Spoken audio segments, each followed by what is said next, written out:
La mise en usine consiste en fait à prendre les dessins et s'assurer que le tout est bien, comment je pourrais dire ça, mâché pour qu'on puisse fabriquer en usine. Pour mettre l'usine prête pour Champlain, ça a pris énormément d'efforts, énormément d'ateliers de travail. Ça a pris la contribution de toute l'équipe. On a passé des mois à faire des ateliers pour penser à comment on allait faire nos travaux en usine. Ça allait être quoi, le flux de matière, le flux d'informations. On a inventé des méthodes de travail pour que ça soit plus efficace, plus productif. Tout l'ordonnancement, le séquençage de tout ce qu'il y a à faire dans le projet a été évalué dans le moindre petit détail. Donc, il y a eu des ateliers avec les gens qui sont les artisans de nos ponts. C'est eux qui ont déterminé comment est-ce qu'ils allaient fabriquer ce pont-là. C'est la programmation de nos machines CNC pour la découpe.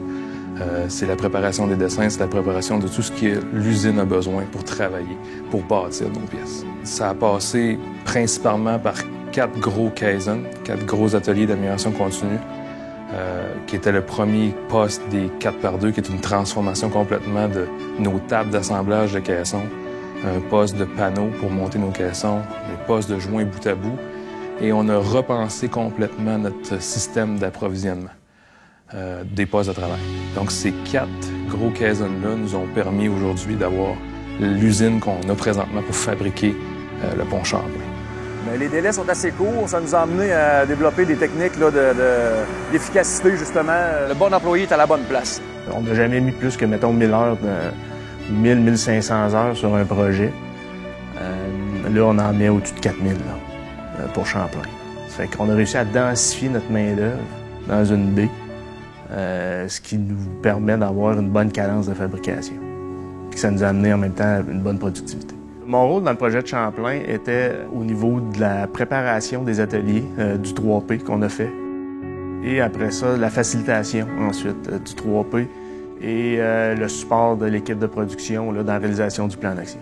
Les 3P, ça signifie Production Preparation Process. Le but, c'est de mieux structurer nos départs de projet. Un des gros défis qu'on avait, c'était toute la géométrie du pont, au niveau des diaphragmes, de pilier à pilier. Donc ça, on s'en est préoccupé de ça, justement dans notre atelier 3P. Ça a été un des gros points. Puis évidemment, la cadence de fabrication. 3,5 caissons par semaine qu'il fallait qu'on atteigne. Le Lean a apporté, la préparation avant de mettre en usine. Okay? On a eu au-dessus de 45 personnes qui ont travaillé à planifier et à préparer la mise en production de Champlain avant qu'on aille une première plaque de couper dans l'usine.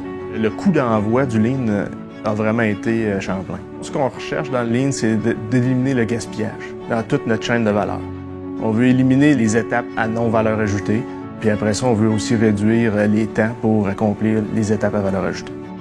Il était présent dans nos ateliers, il était présent dans tout ce qui se passe sur le plancher, les balancements de main-d'œuvre, les audits 5S, tout ce qui est mis en place a passé par la culture Lean. C'est Champlain qui nous a vraiment poussé à plonger dans la culture qu'on a actuellement. C'est de l'amélioration continue, hein?